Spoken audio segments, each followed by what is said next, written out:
Bonjour à tous et bienvenue pour un nouvel épisode du Clubhouse avec cette semaine évidemment les barrages et la finale de coupe qui ont lieu cette semaine. À mes côtés, Julien Sins. Comment ça va Julien, ça va? Salut Florent, ça va très bien et toi? Passé un bon week-end? Ouais, ça va. Ouais, bon week-end, ouais. Bon week-end, il y a eu pas mal de matchs de foot donc on s'est régalé. Exactement. Tendai, Michaud, salut, comment ça va? En tant que supporter de la SNL, un peu moins, mais on va vite passer à autre chose. On va se remettre à la BGA League, c'est vraiment ça le championnat qui compte. Vous m'êtes supporter du FCMS en ce moment. Quand je parlais de matchs de foot, tu vois, je parlais pas forcément de... Vas-y, continue, je suis pas déjà dans la merde déjà. Bon, par contre, t'as été au barrage samedi soir, donc t'as quand même vu... J'ai fait les barrages, j'ai fait la finale, et pour le coup, on a eu des très beaux matchs. On pourra parler du tien évidemment après, et des belles affluences, des choses qui font vraiment plaisir à voir au Luxembourg, quoi. Puis à tes côtés, la légende, Followesh, Julien Klein, comment ça va? Bah ça va, merci beaucoup de m'avoir invité, ça me fait plaisir d'être là. Ah, on est content de t'avoir, donc comme je le disais, on va parler un petit peu de la finale. Déjà, pour commencer, il y a eu des buts, 4-2 Il y a eu des buts. Luxembourg entre Differdange et Mersch. On était plutôt contents de ce match, Tendai. Ouais, c'était un super match de football au final. On a eu peur d'une certaine manière qu'après le 2-0 à la mi-temps, le match s'éteigne un peu. Et puis par deux fois, Mersch est revenu. Donc ça a donné une super ambiance presque irréelle au Luxembourg, quoi, de voir des tribunes qui sont toutes debout à chanter, à danser. Moi j'ai trouvé ça absolument dingue. Je pense quand même que Differdange est gagné en logique sur cette finale, mais félicitations à Mersch pour une belle résistance. Julien, est-ce que tu penses que Mersch aurait pu créer l'exploit quand on regarde la physionomie du match et même le niveau de l'équipe affiché Ouais, bah en première mi-temps, ils ont fait une première mi-temps un peu moyenne. On voyait est-ce qu'il y avait la pression, est-ce que il y avait un déficit technique par rapport à Differdange qui était assez flagrant. Après, au retour des vestiaires, ils ont quand même montré un autre visage et le fait qu'ils soient revenus au score deux fois, ça aurait pu basculer en fin de match pour une égalisation, mais Differdange a quand même bien géré la fin de match et sur les contre-attaques ils ont été assez cliniques. Je pense aussi que à 2-1, quand Differdange met ce troisième but tout de suite après la réduction de l'écart, je pense que c'est ça aussi qui a définitivement plié le match. Ouais, c'est sûr que ça a joué, mais là où je rejoins Julien, c'est que je pense que le vrai regret de Mersch, il est pas sur cette deuxième mi-temps, il est sur une première mi-temps où je pense qu'ils ont été un peu dépassés par l'enjeu. On a senti qu'ils n'arrivaient pas à être à fond comme ils ont pu être, et dès qu'ils ont eu un but, ils se sont débloqués, ils ont joué leur foot. Bon, évidemment, ils ont laissé des espaces derrière et forcément ils ont pris des buts en compte, mais sur la deuxième mi-temps, je pense qu'il y a vraiment eu des belles choses de fait. Ouais. Julien, t'avais un petit peu suivi de loin cette finale. T'étais pas au stade, je crois, mais... Non, j'ai pas pu y aller malheureusement, j'aurais bien aimé parce que 8500 spectateurs au Luxembourg, je pense que c'est du rarement vu. Ouais. Et je pense que c'est aussi une très belle image pour le football luxembourgeois et j'espère que ça donnera suite à plusieurs matchs de ce genre-là. Mais après, je pense que si ça avait été à Mersch, ça aurait été totalement différent. Là, c'est vrai que le grand stade, je pense pour eux, ça a aussi été impressionnant. Et je pense qu'ils ont mis une mi-temps à un peu encaisser le coup, à assimiler tout ça. Et après, c'est vrai qu'en deuxième mi-temps, moi, quand j'ai vu le score, j'étais un peu choqué. Je me suis dit, je pensais que Differdange allait dérouler. Et on voit qu'ils reviennent. Mais après, je pense que l'expérience aussi des joueurs de Differdange a fait la différence. Ils ont quand même remporté plusieurs fois la coupe. C'est un club qui sait comment gagner la coupe. Et je pense que ça a fait la différence sur ce match-là. Très bien. Mathieu, on va parler maintenant d'un match qui te concerne un petit peu plus. Ce fameux Fola Canache, 4-3, c'était un match complètement dingue. Je pense qu'il fallait pas être cardiaque, toi qui as suivi le match du bord du terrain. Ouais, c'était vraiment, franchement, au niveau émotion, je pense que c'est un des pires matchs que j'ai vécu, on va dire. Mais au final, ça finit très bien, donc ce sera un de mes meilleurs souvenirs dans le football. Mais c'est vrai comme quoi le foot, des fois, ça se joue à rien. Et puis pour Canard, ça doit être très très dur parce qu'ils ont vraiment montré des très belles choses. Ils nous ont vraiment mis en difficulté, mais je pense qu'on a eu des très belles réactions aussi. Et puis c'est un peu à l'image de notre saison, quoi. Mais bon, du coup, ça finit bien. Et puis on retiendra que ce sera vraiment une belle saison. Au final, ce sera des bons souvenirs. Mais après, vu de dehors aussi, je pense que c'est pas pareil que sur le terrain parce que malheureusement, j'ai des problèmes de santé, donc j'ai pas pu jouer ce match-là. Mais après, les gars, ils ont fait le boulot et ça m'a vraiment fait plaisir de les voir à ce niveau-là aussi. Et je pense que tous les spectateurs ont vécu un très très beau match parce que c'est vrai qu'en termes de rebondissement, je pense qu'on avait rarement vu ça aussi au Luxembourg. Ouais, c'était un vrai match de barrage. Techniquement, c'était loin d'être le meilleur match de la saison, mais au niveau des occasions, des buts, on est desservi, quoi. Et moi j'avais une question pour toi, c'est quand il y a le 3-2 à la 93e, qu'est-ce qui se passe dans ta tête? Moi dis que c'est fini Ouais, franchement, j'étais au bout de ma vie, je me dis c'est mort, on est en PH et tout. Et là après Momo, il met un but, en plus il est incroyable le but, je veux dire, il saute, se lève, Non, c'était la folie, franchement c'était la folie. Et est-ce que vous pensez que Canard quand même a fait le match qu'il fallait? pour aller chercher cette Bon, oui, il marque à la 93e s'il n'y a pas l'exploit ou le coup du sort dans les dernières secondes. Ouais, dans les dernières secondes, ils font le match quasiment parfait, quoi. Ouais, moi je suis absolument d'accord. Je pense qu'ils ont fait un très bon match. En première mi-temps, j'avais trouvé le Fola plutôt meilleur avec le contrôle du ballon, mais ils ont eu besoin que d'une occasion pour prendre les devants. Et ensuite, en deuxième mi-temps, ils se sont battus de A à Z. On a senti que plus le temps passait et plus physiquement, je pense que les deux équipes commençaient un peu à plancher. Plus sur le plan tactique, ça commençait à être un peu plus bancal et on sentait vraiment que c'était un match où ça allait jouer à l'énergie et ils ont absolument tout donné. Et au final, on parle d'une équipe de PH qui prend un but à la 95e et qui prend un autre but à la 119e. Donc pour moi, ils ont vraiment fait leur match. Il fallait un vainqueur. Bon, je crois que c'est le Fola qui l'a remporté. Est-ce qu'on peut parler de coup tactique de Stefano Benzi qui place Kevin Kinol sur le banc, Kinol qui rentre, Kinol qui marque le but de la délivrance, j'ai envie de dire.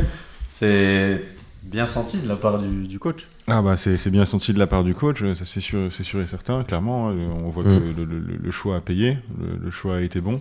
Peut-être qu'on a vu sur ces prolongations, qu'on a peut-être vu aussi la différence entre une équipe de BGL et une équipe de PH, où on sentait comme le Fola, pour moi, physiquement, avait l'air un peu meilleur. Je pense ça s'est aussi pas mal joué là-dessus, mais en effet, félicitations à Stefano pour cette décision. Il y a aussi eu des joueurs qui sont quand même sortis du lot du côté du Fola. Je pense à El Alami qui met deuxième but somptueux. Je pense à Jules Diallo qui a fait un énorme match aussi, qui a beaucoup décroché, beaucoup participé au jeu. Je pense à Julien Klein qui sur le côté a été extrêmement bon. A donné de la voix. On n'entendait que lui dans le stade. Non, c'est vrai que Jules il a fait un très très gros match et franchement je pense qu'il a même porté l'équipe à mon avis parce qu'on était un peu dans le dur et c'est vrai qu'il a beaucoup demandé la balle, il a percuté, il a montré qu'il fallait se montrer aussi aux autres. Je pense qu'il a montré la voie. Et après, c'est vrai qu'Issam met un super but, mais une minute avant, il fait un sacré raté quand même. Ouais. C'est un petit cadeau, Issam.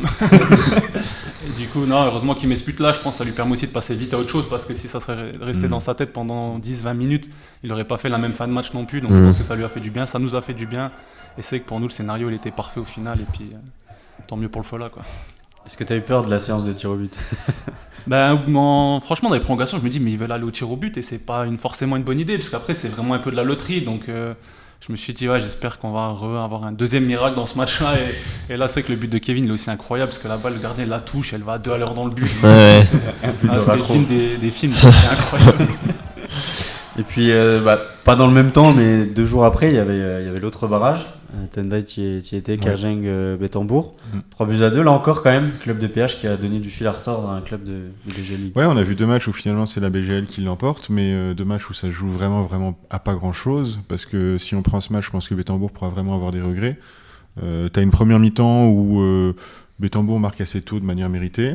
Ensuite, ils font le choix, peut-être un mauvais choix de pas mal reculer, mais au final, Kerjeng n'arrive pas à se procurer la moindre occasion jusqu'aux arrêts de jeu de la première mi-temps où ils égalisent. Et ensuite, une deuxième mi-temps où ça bouge plus d'un côté qu'un de l'autre. On sent que les deux équipes peuvent potentiellement passer devant. Et puis Kerjeng réussit dans les dernières minutes à marquer ce 3e but libérateur. Et donc, ils poursuivent leur aventure en BGL. Ouais. Dommage pour Betambourg qui a fait une bonne saison, même si sur la deuxième phase, ça s'est un petit peu essoufflé. Bon, il y a eu des blessés et tout ça aussi qui a pesé pour eux, mais finalement, ils étaient là et on les attendait pas forcément là non plus. Ouais, c'est dommage pour eux, de la même manière que c'est dommage pour la jeunesse kanak. On a vu des équipes qui ont vraiment, je trouve, en tout cas dans les intentions de jeu, joué crânement leur chance. On n'a pas vu des équipes qui se repliaient, qui jouaient pas. Ils ont vraiment suivi leur identité à fond, ils ont essayé au maximum. Ils sont passés à ça, les deux. On peut juste les féliciter. On imagine que là, c'est quand même très difficile quand on passe à quelques minutes du rêve de repartir pour un tour. Mais bon, après, Canard avait l'air assez content malgré la défaite. Donc, content que les joueurs du Fola à la fin du match. Mais après, du côté de Betambourg, il y a eu une baston générale dans les dernières secondes. Ouais, j'ai vu, ils ont montré qu'ils n'étaient pas contents. Tout l'inverse. Julien, on avait mis une petite pièce sur Betambourg, nous, la semaine dernière. J'avais mis une pièce sur Betambourg, ouais. Ah, moi aussi, j'étais aussi. J'ai perdu mon pari, mais bon, j'avais vu le Fola gagner, donc j'ai juste sur ça. Est-ce que, quand même, finalement, c'est la logique qui l'emporte? Est-ce qu'il y avait vraiment est-ce qu'il y avait une supériorité BGL League cette année? Au vu des résultats, on se dit qu'il n'y avait pas tant de différence que ça, parce que Fola qui égalise à la dernière minute, enfin dans les dernières secondes, Kerjeng qui gagne aussi in extremis. Je pense pas qu'il y avait tant de différence que ça, et sur un match en plus où c'est pas la qualité qui prime, on aurait très bien pu voir des scénarios différents, quoi. Bon, toi, t'as pas joué ce match. Je pense que t'as pas joué de barrage non plus, parce que d'habitude, le Non, Fola ouais, joue c'était le premier, ouais. joue plus les matchs de Coupe d'Europe que les matchs de barrage. Mais est-ce que, selon toi, ouais, il y avait quand même un écart entre la PH et la BGL League cette année Je sur pense ces qu'il y matchs-là? a un peu plus d'expérience qui a parlé du côté de la BGL League, mais c'est vrai que dans la dynamique, je pense que les clubs de PH ont une bien meilleure dynamique que les clubs de BGL. C'est que nous on sort d'une saison assez compliquée, c'est quand même usant mentalement. Et après, eux, ils sont un peu dans l'euphorie aussi, surtout Canard qui a fait une deuxième partie de saison assez exceptionnelle. Quand on voit les résultats, même leur dernier match encore, ils mettent 9 à 1 Merch. Bon, c'était une équipe remaniée de Merch, mais quand même, ils sont deuxième. Et ils arrivent à passer devant au goal average. Après, bon, Rodange aussi n'a pas fait ce qu'il fallait parce qu'il a fallu un point depuis quelques matchs et malheureusement pour eux, ils n'ont pas réussi à le prendre. Mais c'est vrai que je pense que la dynamique, ça joue aussi beaucoup.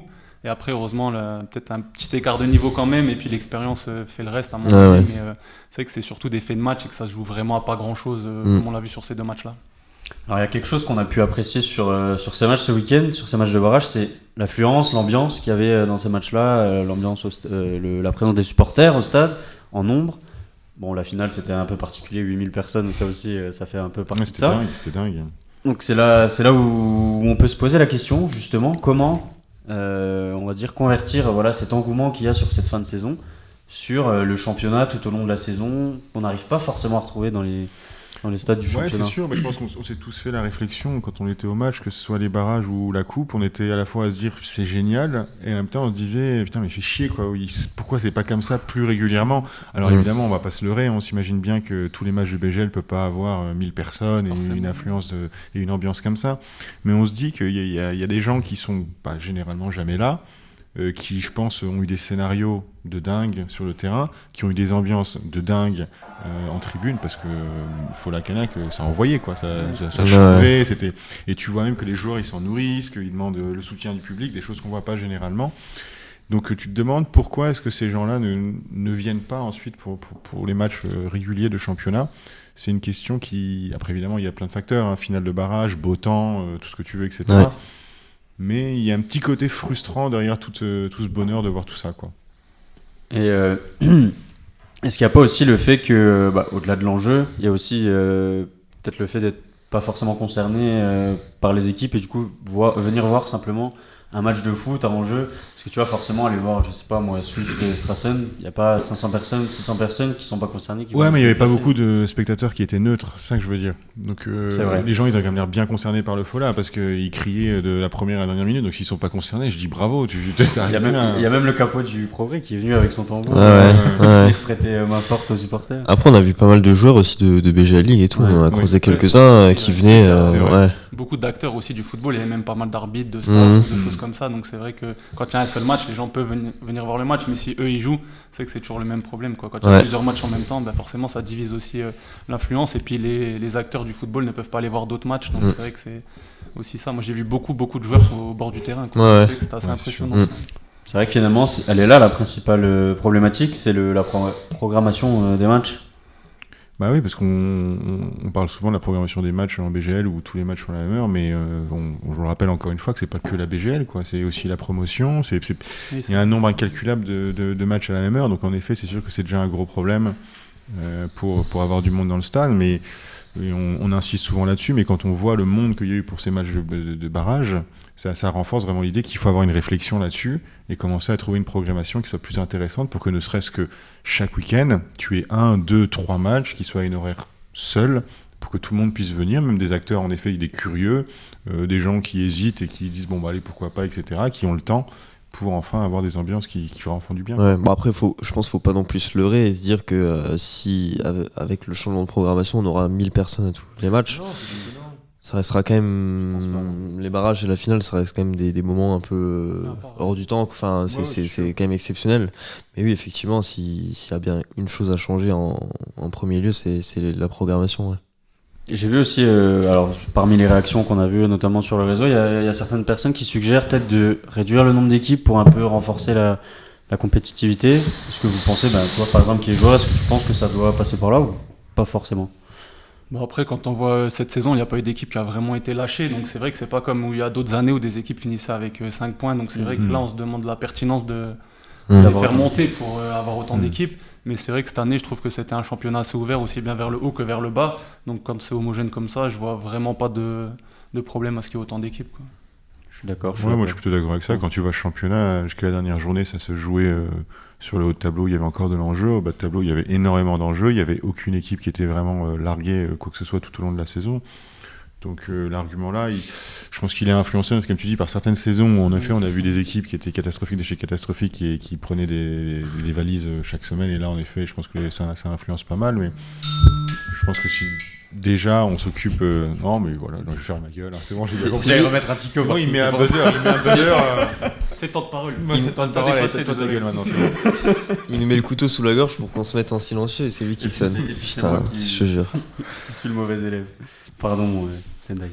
Bon, je sais plus ce que je disais. Hein, Que le championnat était exceptionnel dans tous oui, les voilà, sens. magnifique, extraordinaire, etc.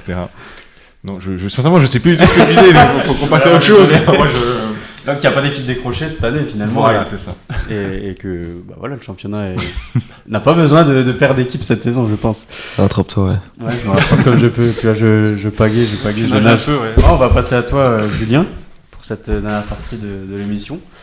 Donc, je le disais tout à l'heure, ça fait maintenant 13 ans que tu es au Fola. Avant ça, tu as joué pendant 16 saisons Ouais, à Thionville, ouais, en c'est France, ça. juste de l'autre côté de la frontière. Est-ce que tu peux déjà nous parler un petit peu de ton parcours à Thionville? Bah, c'est vrai que j'ai eu la chance, mes parents aussi étaient dans le club, donc c'est que j'ai commencé le football là-bas. Pistonné. Et ouais, évidemment, parce que j'aurais jamais pu rentrer là-bas, j'avais pas le niveau. Donc après, c'est vrai que c'est même comme ça que j'ai joué en équipe première aussi, sinon c'était mort. Non, du coup, c'est vrai que j'ai eu la chance de faire toute ma formation là-bas. Et en jeune, c'est vrai que Thionville, c'était quand même un des clubs les mieux cotés, on va dire, de la région. On a eu la chance de jouer en 14 ans nationaux aussi.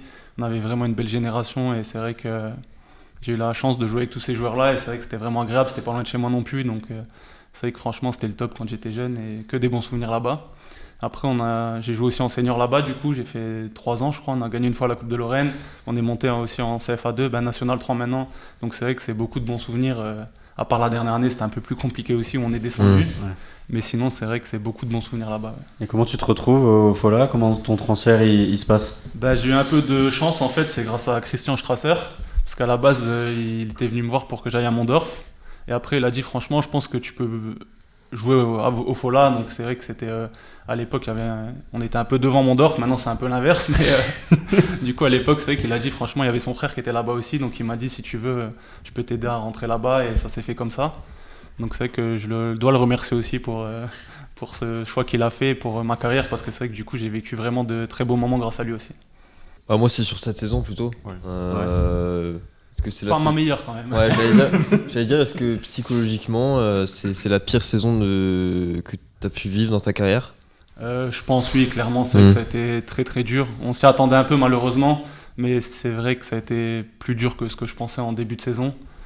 Mais au final, comme ça finit bien, on en gardera quand même un bon souvenir, mais c'est vrai que jusqu'à la fin, on a tremblé, quoi. Et quand tu as vu au début de saison et en fin de saison dernière, il y a beaucoup de cadres qui sont partis. Il y a une nouvelle politique qui s'est instaurée, notamment au niveau des salaires qui ont été baissés. Est-ce que toi, tu t'as dit que tu t'attendais pas à une saison pareille, mais est-ce que tu t'inquiétais vraiment du niveau que vous alliez avoir? Quand on a redémarré la saison, en juin, on avait quand même encore pas mal de joueurs cadres. C'est plus en décembre que ça s'est encore plus compliqué, on va dire. Mais au final, c'est vrai que ça a été peut-être un mal pour un bien. Ça a permis à des jeunes aussi d'éclore et qui étaient vraiment portés par le projet aussi. Donc c'est vrai que la politique du club, je la connaissais. Ils ont toujours été transparents avec moi. J'ai accepté de suivre le projet et puis de m'investir à fond dedans. Donc c'est ce que j'ai toujours fait et j'ai pas de regret d'être resté, quoi. Et quand tu vois cette victoire dans les barrages, donc dans un scénario absolument dingue, nous on est arrivé sur la pelouse, on a vu un peu l'ambiance générale et on a vu une ambiance à la fois d'euphorie qui était folle, mais aussi beaucoup d'émotions, notamment chez toi, chez d'autres, où on était larmes aux yeux, etc. Est-ce que d'une certaine manière, sauver le club, est-ce que c'est plus fort que les titres qui ont été remportés pour toi? Ouais, on en a beaucoup discuté avec les gars qui ont aussi été champions par le passé, et c'est vrai que ça a été une émotion encore plus forte, j'ai l'impression, parce que quand on est champion, c'est sûr que c'est une sacrée émotion, mais au pire, on est deuxième, on fait quand même la Coupe d'Europe, donc l'objectif est quand même atteint, parce qu'à la base, on veut être champion forcément, mais surtout être européen, l'objectif du club. Là, c'est que l'objectif, c'était le maintien, et surtout, je pense que c'est le scénario qui a fait aussi toutes ces émotions, parce que c'est qu'on est passé vraiment par tous les états, c'était assez incroyable, et on a aussi du soulagement, je pense, beaucoup de soulagement, et c'est aussi ça qui s'est retranscrit à ce moment-là, parce qu'on en a vraiment bavé jusqu'à la dernière seconde, j'ai envie de dire, et au final, on a atteint l'objectif, et c'est vrai que c'était un soulagement pour tout le monde, je pense. Et comment t'expliques, parce qu'on voit que t'aimes ce club vraiment beaucoup. Comment t'expliques que tu sois resté aussi longtemps, que t'aies pas peut-être cédé à d'autres sollicitations durant ta carrière? Moi, j'ai toujours été quelqu'un qui, quand il sent bien un endroit, je vois pas de raison de partir. Après, le Fola, ça a toujours été aussi un des top clubs du Luxembourg, donc c'est vrai que c'est pas comme si j'avais jamais joué la Coupe d'Europe et que j'aspirais à jouer la Coupe d'Europe dans un autre club. J'ai toujours eu la chance d'avoir fait la Coupe d'Europe pendant toutes les saisons, donc c'est vrai que j'avais pas forcément de raison d'aller voir ailleurs. J'aime bien aussi mon confort et puis vraiment le club, je trouve que c'est top, les installations c'est top, l'équipe ça a toujours été vraiment une famille et puis ça se passe super bien avec tout le monde là-bas, donc j'avais pas forcément de raison de partir. Même par exemple l'été dernier, un retour en France ou quoi, est-ce que tu y as pensé? Est-ce que tu as été contacté? Ouais, j'ai eu quelques contacts et j'ai vraiment réfléchi. Mais après, c'est vrai que je me suis dit aussi que je pouvais pas laisser le club comme ça. Je me voyais pas quitter le navire à ce moment-là où ils avaient le plus besoin de moi, j'avais l'impression, parce qu'il leur fallait quand même des cadres. Je pense même vis-à-vis des jeunes aussi, j'ai un très bon rapport avec eux, donc le fait que je sois avec eux, ça peut aussi les aider. Et c'est vraiment pour rendre service au club forcément que j'y ai resté, mais aussi par envie d'aider le club et de les maintenir en BG League. Moi j'avais une question, puisque tu viens de parler précisément de l'équipe et des jeunes et que tu as un bon rapport avec eux. Est-ce que ça crée quand même pareil une certaine forme de décalage quand tu te retrouves dans un vestiaire aujourd'hui où tu as une différence d'âge qui commence à être conséquente? Est-ce que ça fait pas un peu chelou Non, c'est vrai que quand on a commencé la saison, ouais, on devait être 3 qui ont plus de 30 ans. Donc c'est vrai que ça m'a fait assez bizarre parce que d'habitude c'était quand même des joueurs d'expérience qui jouaient avec moi. Et là c'est vrai qu'après c'est aussi une nouvelle ambiance dans le vestiaire, du coup des nouveaux délires entre guillemets, mais ça s'est toujours très bien passé avec tout le monde. Et moi j'ai vraiment pas de problème avec des jeunes, franchement je suis pas le vieux con entre guillemets. Forcément il faut mettre un peu d'ordre de temps en temps parce qu'ils s'éparpillent un peu, mais franchement dans l'ensemble ça se passe vraiment très très bien avec eux, il n'y a pas de souci. Par rapport à ton avenir, comment tu vois les choses? Comme je vous disais, là malheureusement j'ai quelques problèmes de santé, donc je sais même pas si je vais pouvoir continuer le foot pour l'instant. Donc c'est un peu compliqué de vous parler de mon avenir, mais j'ai quand même quelques pistes, même si je dois arrêter. Entraîneur peut-être, reconversion? Ouais, une petite reconversion qui est prévue, donc j'ai quelques pistes et on verra, mais pour l'instant ma priorité c'est déjà de me soigner, et puis après si je peux rejouer je le ferai avec plaisir. Si malheureusement je peux plus, je ferai autre chose dans le football avec plaisir. Peut-être consultant ou... Non, avec plaisir Dans aussi, je l'émission. vois que vous vous amusez bien, donc moi c'est avec plaisir, j'aime bien l'ambiance. On prend note, on garde ça sous le coude si jamais Avec on a plaisir. besoin de toi.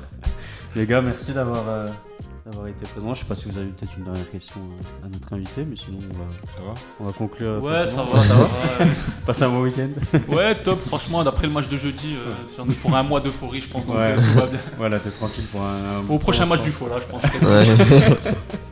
Super, écoute, merci d'être venu. Merci à vous, c'était vraiment un plaisir d'être là. Merci les gars d'avoir participé. Puis on se retrouve la semaine prochaine avec la sélection. Évidemment, il y a la liste de Luc Holtz qui tombe demain, donc on aura l'occasion de parler du rassemblement de la sélection.